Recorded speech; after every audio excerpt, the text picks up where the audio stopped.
여기 오신 여러분을 주님의 이름으로 축복합니다. 오늘 사도행전의 말씀을 통해서 우리 가운데 하나님께서 은혜를 주시고 또 도전을 주시는 말씀을 해주시기를 원합니다. 여러분, 성경의 이 신약 성경은 모두 27권의 말씀들로 구성이 되었습니다. 그런데 사도 바울이 쓴 말씀들이 무려 13개예요. 신약 성경의 절반을 차지하는 상당한 분량이 사도 바울의 글입니다. 바울은 이스라엘 땅이 아닌 다른 이방 지역들을 두루다니며 일평생 하나님의 말씀 전하며 예수님을 전하며 살았던 복음 전도자요 선교사이며 목회자입니다. 바울은 교회의 아주 중요한 인물이었습니다.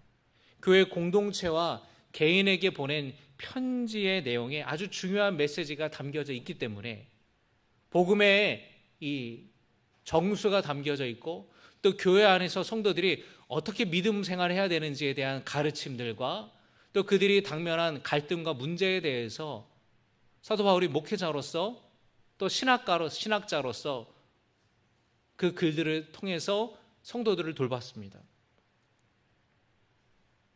초대교회에서 이 사도 바울의 쓴 편지들을 아주 귀한 말씀으로 여겼기 때문에 그래서 신약 성경에 바울의 글들이 편지들이 아주 중요한 부분을 차지하고 있는 것입니다. 오늘 사도행전의 말씀을 보면은 바로 이 위대한 사도인 사도 바울이 회심한 사건의 말씀입니다. 바울의 원래 이름은 사울이에요. 사울은 히브리식 이름입니다. 유대식 이름이에요. 그래서 여러분 구약 성경에도 보면은 사울이라는 이름의 사람이 등장을 하죠. 누굽니까? 이스라엘의 첫 번째 왕의 이름이 바로 사울이었어요. 그럼 바울은 뭐냐? 바울은 로마식 이름입니다. 사울은 유대인인 동시에 로마 시민권을 가진 로마인이었기 때문에 두 가지 이름을 같이 사용을 했었습니다. 사도행전의 말씀을 보면은 사울이라는 이름으로 기록을 하다가 사울이 이름이 바울로 기록하는 장면이 나와요. 그게 어느 때인가 하니 사울이 회심을 하고 이방인들에게 복음을 전하기 시작한 때부터 성경은 그의 이름을 사울이 아니라 바울로 기록을 하고 있어요. 저는 어렸을 때에 예수 믿으면서 사울의 이름이 변했구나, 개명을 했구나, 그렇게 단순하게 생각을 했는데 그것이 아니라 두 가지 이름을 다 썼던 거예요. 사울이 유대 지역을 떠나서 이방 지역, 그리스 사람들, 오늘날의 터키 지역, 그리스 지역, 또 로마까지 가서 복음을 전하는 데 있어서 이방인들에게 본격적으로 복음을 전할 때에 히브리식 이름보다는 로마식 이름을 쓰는 것이 훨씬 더 그들에게 친숙했기 때문에 복음을 위해서 자기의 이름을 바울로 소개하고 표현했습니다. 쉽게 말하면 여러분, 만약에 여러분이 여기서 한국에서 살다가 미국으로 이민을 갔다고 생각해 보세요. 그러면 여러분, 우리나라의 그 이름을 그대로 쓰는 게 쉽지가 않습니다. 왜냐하면 못 알아들어요. 송삼섭? 삼섭? 어려워요. 제 이름을 영어로 하면은 T 뒤에가 TAI로 나오거든요. 태자를. 그러면은 미국 사람이 보고 인타이 이렇게 얘기를 해요. 그러니까 몇 번을 내 이름을 얘기를 해도 사람들은 제 이름을 인태라고 말하지 않고 인따이 이런 식으로 갑자기 중국 느낌이 나는 이름으로 바뀝니다. 미국에서 살아갈 때는 미국식 이름을 쓰는 게 좋겠죠. 존, 데이빗 이런 성경의 이름 좋지 않습니까? 많이 쓰는데 그런 이름으로 이름을 바꾸잖아요. 사울이 원래는 유대식의 이름이 사울이었는데 이방인들의 복음을 전하려고 보니까 그들이 친숙해하는 로마식으로 자신의 이름을 소개를 하고 복음을 전했던 것이에요. 오늘 말씀에는 아직 이 사울이 회심하기 전 바로 그때를 말씀하기 때문에 사울이라는 이름으로 기록을 하고 있습니다. 이 사울이라는 사람이 어떤 사람이냐면 어려서부터 그는 아주 경건한 유대인으로 자라났어요. 매일 기도하며 매일 성경을 배우고 또 그 율법을 배웠습니다. 그리고 율법대로 살아가려고 굉장히 애쓰면서 살았어요. 그는 바리새파 출신 바리새인이었습니다. 이 바리새인들이 제일 중요하게 여기는 것은 율법이었어요. 그래서 이 율법대로 살아가는 것을 아주 중요하게 여겼습니다. 사울은 심지어 이 말씀을 더 깊이 연구하기 위해서 유학을 떠났습니다. 그가 살던 다소라는 지역을 떠나서 예루살렘으로 유학을 가서 그 예루살렘에서 당대의 가장 뛰어난 랍비라고 여겨졌던 가말리엘이라는 사람 랍비 밑에서 그가 공부를 해요. 그리고 사울은 아주 열심히 있는 사람이었습니다. 이처럼 철저하게 바리새인으로 율법주의에 빠져서 살았던 이 사울은 예수 믿는 사람들을, 그리스도인들을 아주 경멸하며 박해했어요. 초대교회 첫 번째 순교자였던 스데반이 죽을 때에 바로 그 자리에, 그 현장에 있었는데 성경은 그 사울이 스데반이 죽어 마땅히 여겼다라고 성경이 기록하고 있습니다. 스데반이 대제사장들과 유대 종교 지도자들 앞에서 설교를 했거든요. 스데반이 뭐라고 얘기하냐면 예수님을 죽인 것은 로마 군인이 아니라 로마 군인들에게 예수님을 넘겼던 당신들이라고, 당신들이 예수를 죽인 것이라고 그렇게 스데반이 말했어요. 그러니까 이 대제사장들과 유대 종교 지도자들의 마음이 찔린 거예요. 구약의 말씀을 보면은 옛적의 이스라엘 조상들, 자기들의 조상들이 메시아가 오신다라는 선지자들의 말을 믿지 않고 오히려 선지자들을 박해하고 죽였지 않았느냐? 지금 당신들은 그 선지자들이 예언한 메시아를 당신들이 죽인 거다. 조상들의 불순종과 죄악들을 당신들이 그대로 따라하고 있는 것입니다. 스데반이 이렇게 설교했거든요. 그러니까 이 유대 종교 지도자들이 스데반의 말을 듣고 마음에 찔림이 있는 거예요. 여러분, 방귀 낀 놈이 성낸다고 얘기하잖아요. 그 잘못을 스데반이 얘기하니까 더 성을 내면서 스데반을 끌어내서 돌로 쳐 죽였다라는 거예요. 그때의 그 자리에 사울이 있었고 스데반이 죽은 거에 대해서 마땅히 여겼다라고 성경은 말씀합니다. 스데반은 열심히 있는 사람이었어요. 그는 열심으로 예수님을 믿는 사람들을 붙잡아 옥에 가뒀습니다. 아주 적극적으로 핍박을 가했어요. 대제사장들보다 더한 열심으로 사울이 성도들을 붙잡았습니다. 9장 1절과 2절의 말씀을 여러분 같이 한번 보겠습니다. 우리 화면을 통해서 함께 보시겠습니다. 시작.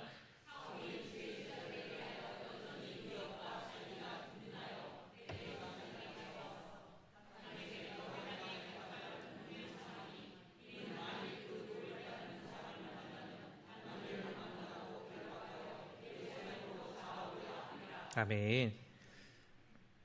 누가 시키지도 않았는데 사울이 대제사장을 찾아갔어요. 다메섹이라는 도시에 예수 믿는 사람들이 많다고 하는데 공문 하나만 써달라는 거예요. 그러면은 그 공문에 이제 대제사장이 사인이 있으면 붙잡을 수 있는 명분이 있으니까 공문 하나 써달라고, 내가 알아서 가서 다 잡아오겠다고 할 정도로 사울이 대단한 열심이 있었어요. 왜 그랬을까요? 왜 사울은 그토록 예수 믿는 사람들을 박해했을까요?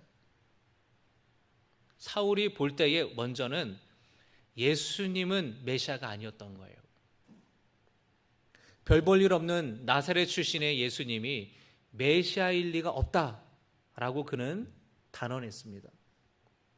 메시아라면 십자가에 달려 죽을 일이 없다라고 생각했어요. 왜냐하면 이 사울 역시 유대인들이 가지고 있는 일반적인 메시아 사상을 가지고 있었어요.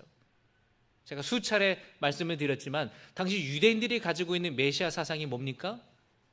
다윗의 자손에서 메시아가 나타나서 이스라엘을 해방시키고 구원할 메시아가 찾아오는데 유대인들은 그것이 정치적인 메시아로 생각했다라는 거예요.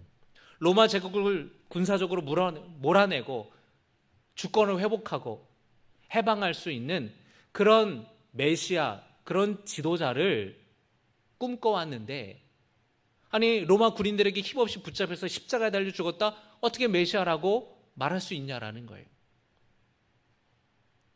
그리고 예수님이 이 율법을 무시하는 듯한 말씀과 그 삶을 또 사울은 받아들일 수가 없는 겁니다. 율법에 따르면 부정한 사람들이에요. 그런데 그 부정한 사람들과 함께 예수님이 식사를 하잖아요. 함께 그들을 돌보잖아요. 그들에게도 구원을 열려 있다고 복음을 전하시는데, 율법적으로 볼 때에 사울은 그것을 받아들일 수가 없는 겁니다. 바리새인들은 율법을 수호하고 지키는 거에 목숨을 걸었던 사람인데, 예수님이 율법을 오염시킨다고, 율법을 어지럽힌다고 생각했고, 그 예수님이 영향력을 발휘하니까 더 예수님이 믿고 싫었던 거예요. 이 유대인들에게 있어서 가장 중요한 것은 율법과 성전이어요. 율법과 성전이 가장 중요한 신앙의 중심축인데, 예수님이 보니까 두 가지를 다 부정하시는 것 같아요.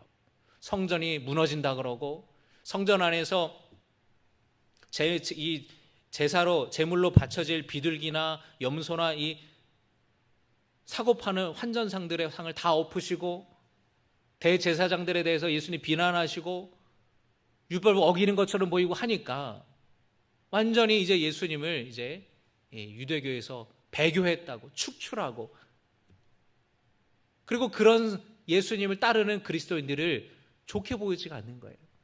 그래서 사울은 그런 이 율법을 지켜야 된다는 투철한 사명감을 가지고 그의 열심으로 예수 믿는 사람을 붙잡아 가두는 그 일에 열심을 다했다라는 것이에요.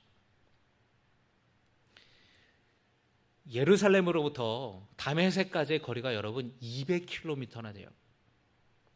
일주일 동안 꼬박 가야 되는 거리인데,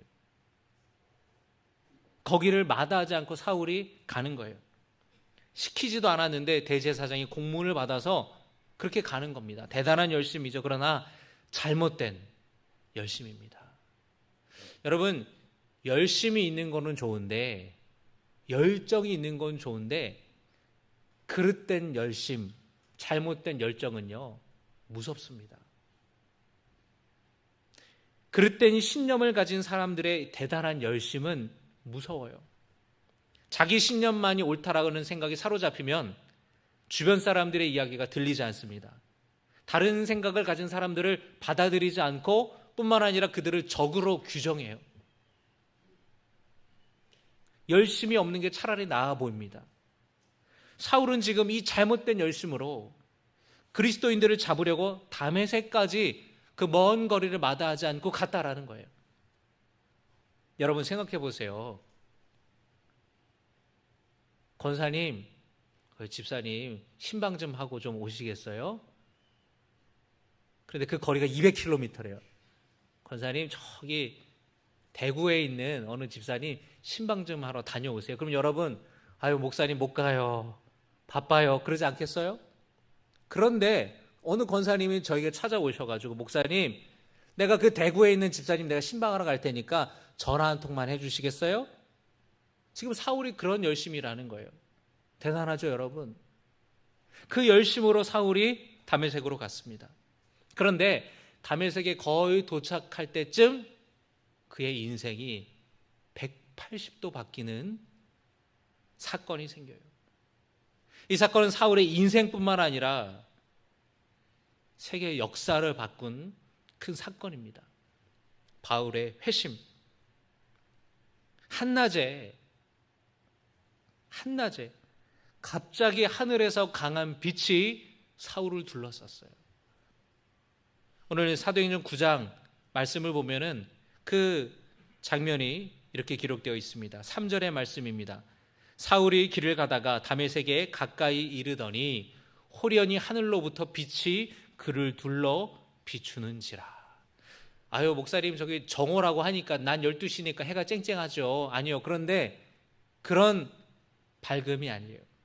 특별한 아주 강한 빛이 사울을 둘러쌌다고 합니다. 그 강렬한 빛이 사울을 둘러쌌다라는 것은 하나님께서 사울 앞에 나타나셨다라는 증거예요. 그 거룩한 빛 앞에 사울은 그 자리에 엎드릴 수밖에 없었습니다. 그는 두려웠어요. 왜? 거룩하신 하나님이 자기 앞에 나타나셨기 때문에. 여러분, 사울은 구약 성경을 잘 알고 있는 사람이었어요. 여러분, 구약 성경에 하나님을 만난 사람들이 있잖아요. 하나님의 부르심을 받아서 아브라함이 본토 친척 고향 땅을 떠나서 하나님의 땅, 약속의 땅으로 향했습니다.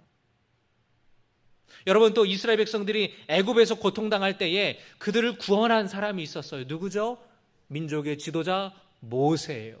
하나님이 모세와 만나 주십니다. 모세가 호렙산에서 불에 분명히 불타고 있는데 타지 않고 있는 불붙은 떨기나무가지 가운데에 임하신 하나님을 만나요. 그래서 여러분, 구약 성경에서 불, 빛 또는 이스라엘과 함께 하셨던 그 구름, 이 구름이 임재하신다라는 거, 다 하나님의 임재를 상징하는 거예요. 하나님을 경험했던 선지자들, 하나님의 음성을 들었던 선지자들의 이야기를 이 사울이 잘 알고 있었어요. 그렇기 때문에 지금 자기를 둘러싼 강렬한 빛이 평범한 빛이 아니라는 거, 하나님이 내게 임하셨다라는 것을 사울은 직감적으로 알았던 거예요. 그 거룩하신 하나님 앞에 감히 고개를 들 수 없어 엎드려 하나님 앞에 엎드린 거예요. 두려워서. 그때 사울에게 하나님의 음성이 들려옵니다. 사울아, 사울아, 어찌하여 네가 나를 박해하느냐. 사울에게 임하신 하나님께서 하셨던 첫 번째 말씀이에요. 사울아, 사울아, 네가 어찌하여 나를 박해하느냐. 사울은 당황스러웠어요. 내가 하나님을 박해하다니요, 내가 하나님을 괴롭히다니요. 나는 지금 율법을 지키고 수호하는 데에 평생 열심을 다하며 200km나 되는 거리를 마다하지 않고 다메섹으로 왔는데 내가 지금 평생 당신을 위해서 살았는데 당신을 박해하고 있다니요. 당황스러웠어요. 당신 누구십니까? 하나님 말씀하십니다. 나는 네가 박해하는 예수라.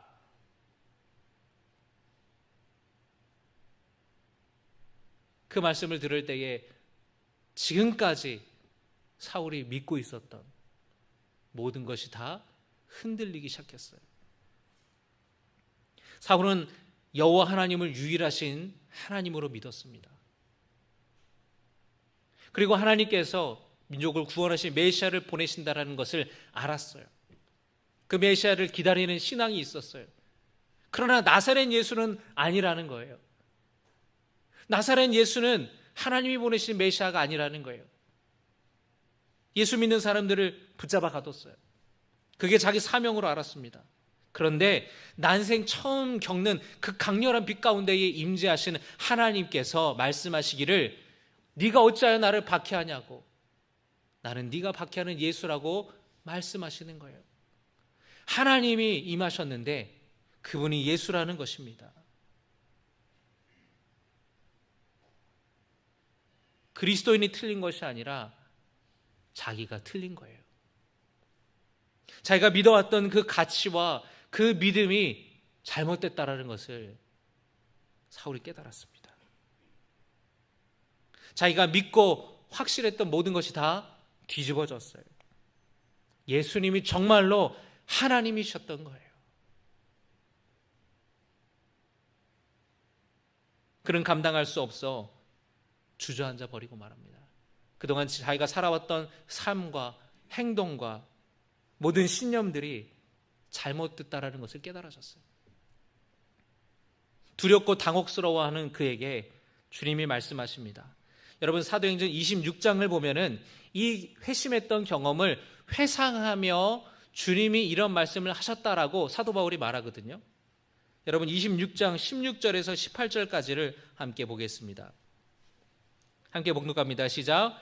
일어나 너의 발로 서라. 내가 내게 나타난 것은 곧 네가 나를 본 일과 장차 내가 내게 나타날 일에 너로 종과 증인을 삼으려 함이니 이스라엘과 이방인들에게서 내가 너를 구원하여 그들에게 보내어 그 눈을 뜨게 하여 어둠에서 빛으로 사탄의 권세에서 하나님께로 돌아오게 하고 죄사함과 나를 믿어 거룩하게 된 무리 가운데에서 기업을 얻게 하리라 하더이다. 아멘.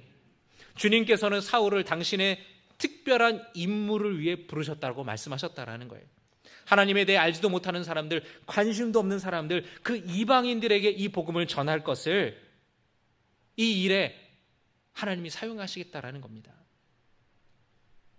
하나님의 영광의 빛을 보고 사울은 앞을 볼 수 없게 되어 일시적으로 그의 시야를 잃어버립니다. 다른 사람의 손에 이끌려서 다메섹으로 들어가요. 아나니아라는 다메섹에 살던 제자를 만나기 전까지 그는 앞을 못 봅니다. 그리고 3일 동안 금식하며 먹지도 마시지도 않아요. 3일 동안 어둠의 시간이 사울에게 찾아옵니다. 그 시간이 뭘까요? 어떤 의미가 있을까요?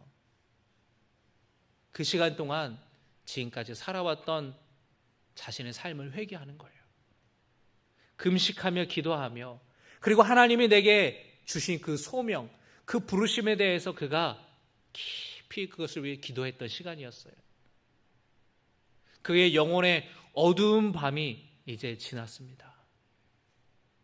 마치 예수님이 무덤에서 3일 동안 죽음을 이기시고 부활하신 것처럼 그의 어두웠던 눈이 영적인 밤이, 영적인 어둠이 끝나고 예수님의 이 다메섹에 살던 아나니아 제자를 통해서 아나니아가 안수기도할 때에 그의 눈이 비로소 떠지게 돼요. 아나니아가 이렇게 말합니다.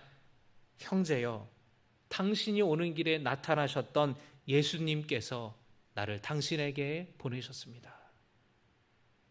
당신을 다시 볼 수 있게 하고 성령으로 충만하게 하려는 것입니다. 사울이 눈을 떠서 아나니아를 보여요. 아나니아가 말합니다. 이제 그대가 보고 들은 일의 증인이 되십시오. 다른 사람에게 전하십시오. 주의 이름을 불러 세례를 받고 죄사함을 받으십시오. 사울의 육신이 떠졌을 때에 그의 육신의 눈만 떠진 것이 아니라 그의 어두웠던 영적인 눈도 밝아졌어요.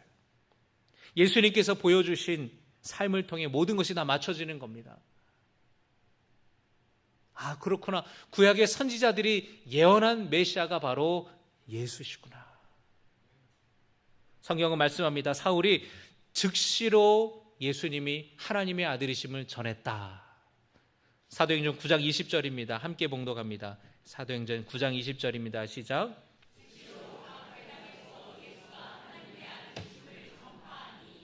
할렐루야. 즉시로 여러 회당을 돌아다니면서 예수님을 전했어요. 사람들은 다메섹에 사울이 온 목적을 알았습니다. 예수 믿는 사람을 붙잡으려는 목적이었어요. 그런데 오히려 사울이 회당을 돌아다니면서 예수야말로 하나님의 아들이시다. 예수 믿어야 구원받는다. 그 말씀을 전하니까 사람들이 당혹스러워했다라는 거예요.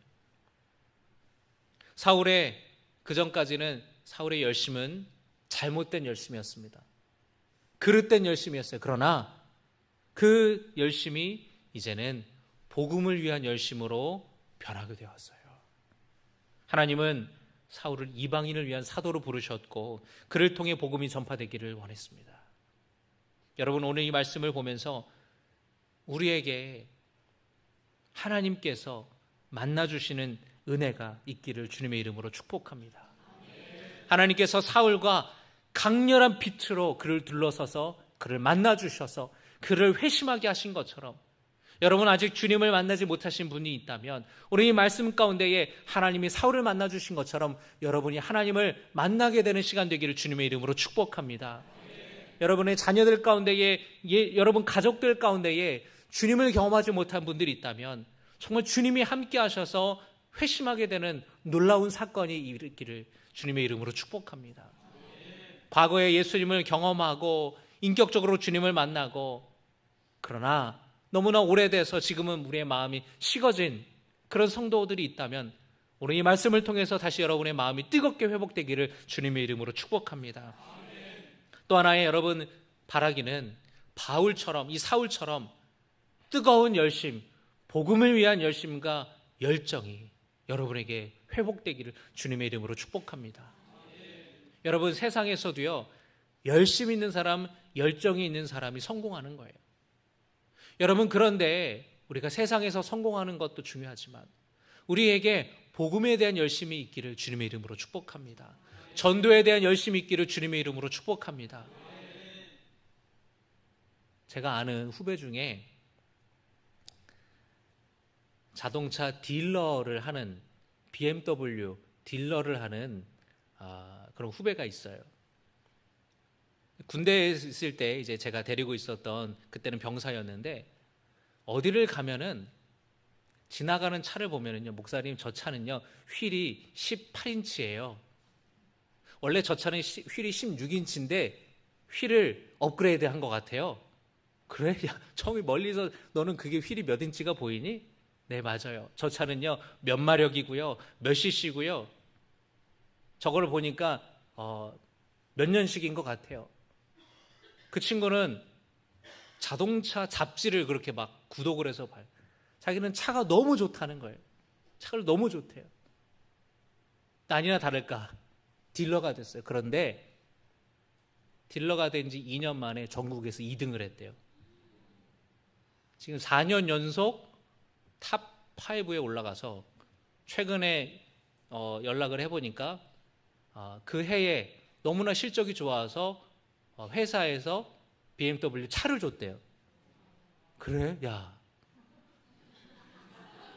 그거 나 주지 않니? 뭐 그런 얘기를 제가 한 건 아니고 그러냐. 근데 그 친구가 그렇게 성공할 줄 저는 알았어요. 왜냐하면 그 친구는 너무 차를 좋아해요. 그러니까 고객에게 팔 때 이게 얼마나 좋은 건지에 대해서 얼마나 열심히 설명을 하겠어요. 저에게도 그랬는데 야, 너 그 열심으로 열심히 신앙생활해라. 그러니까 그 사람의 열심에 사람이 매혹이 되는 거예요. 정말 이 차를 사지 않으면 안 될 것 같고 정말 이 차가 제일 나에게 잘 맞는 차가 될 것 같고. 여러분 세상에서도 열심히 있는 사람, 열정 있는 사람을 못 따라가요. 여러분 우리가 복음을 전하는 것도 마찬가지입니다. 예수님을 전하는 데에서도 우리가 열심히 있어야 돼요. 열정이 있어야 돼요. 여러분 하나님이 왜 바울을 택하셨습니까? 그가 열심히 있는 사람이었기 때문이에요. 그의 잘못된 열심을 조금만 바꿔주면 복음을 위한 열심으로 하나님이 쓰시기에 합당한 그릇이 될 것이기 때문에 하나님이 그를 택하셨다라는 거예요. 여러분 우리에게 복음을 위한 열심, 열정이 있기를 여러분 주님의 이름으로 축복합니다. 이 열심과 열정은요 다른 사람에게 전해져요. 느껴지게 돼요. 그 열심이 있고 열정이 있는 사람은 정말로 우리가 함께 아까 불렀던 찬양처럼 할 수 있다 하면 된다 그렇게 얘기하면은요 정말 그렇게 돼요. 아유 안 돼, 해서 뭐해, 못해 그렇게 얘기하면요 아무것도 못하는 거예요. 고 정주영 회장 아시죠? 현대 뭐라 그런지 아세요? 자네 그거 해봤어? 자네 그거 해봤어? 아유 못합니다, 안 됩니다 그렇게 말하는 직원들에게 말한다는 거예요. 당신 그거 해봤냐고, 해보라고 하면 된다고. 여러분 오늘날에 많은 성도들이, 많은 목회자들이 전도 안 된다, 코로나 때문에 더 안 된다, 아니에요. 안 돼서 안 되는 게 아니라 안 해서 안 되는 거예요. 하면 되는데 오히려 안 할 좋은 핑계만 찾고 있는 거예요. 여러분, 주님이 우리에게 복음 전파의 사명을 주신 줄로 믿습니다. 사울처럼 여러분 뜨거운 열심과 열정으로 주님의 복음을 전하시기를 주의 이름으로 축복합니다. 사울은 회심한 즉시로 예수님을 전했다라는 거예요. 열심 있는 사람, 열정 있는 사람, 하나님은 그 사람을 통해서 하나님의 일을 하시는 줄로 믿습니다. 오늘 이 시간에 함께 주신 말씀을 기억하면서 함께 찬양하기 원합니다. 가서 제자 삼아라 찬양하겠습니다.